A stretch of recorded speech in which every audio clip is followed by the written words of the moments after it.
As one leader prepares to leave the White House, its next occupant is preparing to change course after one of the most controversial presidencies in American history.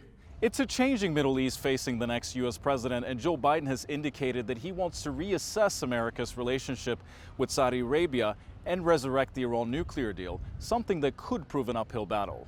The key challenge facing the Biden administration will be to try to put out the fires that Donald Trump has triggered in the Middle East.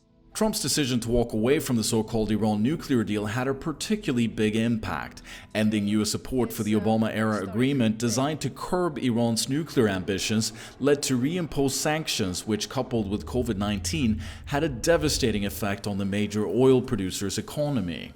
We have the Iranian presidential election coming up in June of 2021. Does whether the country choose a hardline or moderate president affect Biden's ability to resurrect the nuclear deal? It takes two, as they say, to tango. We still don't know whether the Iranians are ready for it.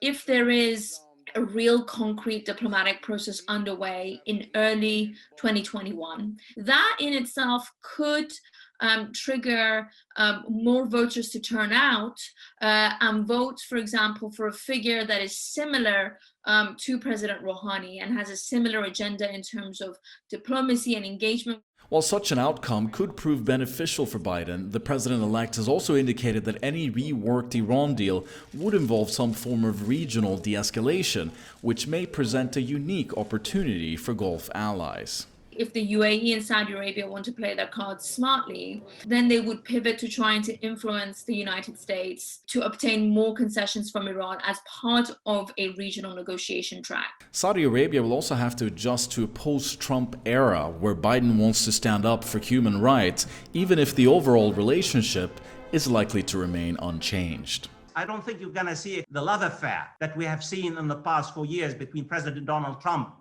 and the Crown Prince Mohammed bin Salman. But while Riyadh will remain a key security partner for the U.S., neighboring Abu Dhabi could emerge as a new regional darling after becoming the first Arab country in decades to normalize ties with Israel, which Saudi Arabia hasn't yet committed to doing. And after signing the Abraham Accord and after getting the F-35, I think the UAE probably in a better position than all others. And of course, relying on Gulf partners may be a necessity rather than a choice, as Biden enters the White House with limited political capital that's likely to be spent elsewhere.